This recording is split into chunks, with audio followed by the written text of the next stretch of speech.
કેશોદમાં સગીરા સાથે દુષ્કર્મનો કિસ્સો, લગ્નની લાલચ અને બ્લેકમેલ બાદ પોલીસનું કડક એક્શન, 2 આરોપી ઝડપાયા। જૂનાગઢ જિલ્લાના કેશોદ તાલુકાના સગીરા સાથે બળજબરીપૂર્વક દુષ્કર્મનો ચોંકાવનારો મામલો સામે આવ્યો। આ મામલે કેશોદ પોલીસે ઝડપી કાર્યવાહી કરતા 2 આરોપીઓની ધરપકડ કરી।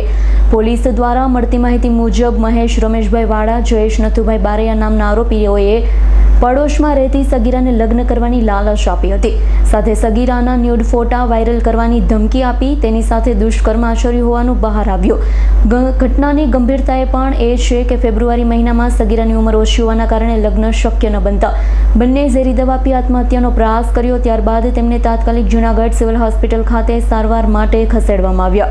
સમગ્ર બનાવ બાદ કેશોદ તાલુકામાં ફરી એકવાર પોસ્કો હેઠળ ગુન્હો દાખલ થતા ભારે ચર્ચા જગાઈ। હાલ પોલીસ દ્વારા છેડતી દુષ્કર્મનો ગુન્હો નોંધી બંને આરોપીઓને ઝડપી લઈ વધુ તપાસ હાથ ધરવામાં આવે।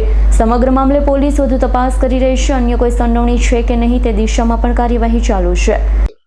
ગઈકાલ તારીખ 9/4/2026 ના રોજ ફરિયાદીએ તેઓની ફરિયાદ કેશોદ પોલીસ સ્ટેશન ખાતે જાહેર કરેલી છે। જે ફરિયાદ અંતર્ગત 2 આરોપીઓ તે ગુનામાં સંડોવાયેલ હતા। જે બંને આરોપીઓને પોલીસ તપાસ દરમિયાન આજ રોજ ગુનાના કામે અટક કરવામાં આવેલા છે।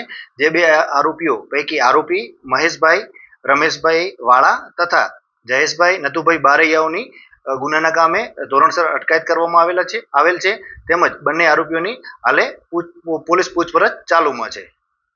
રાવલિયા મધુનો રિપોર્ટ, S9 ન્યૂઝ, જૂનાગઢ। અમારી તમામ માહિતીથી અપડેટ રહેવા માટે જોડાયેલા રહો S9 ન્યૂઝ સાથે।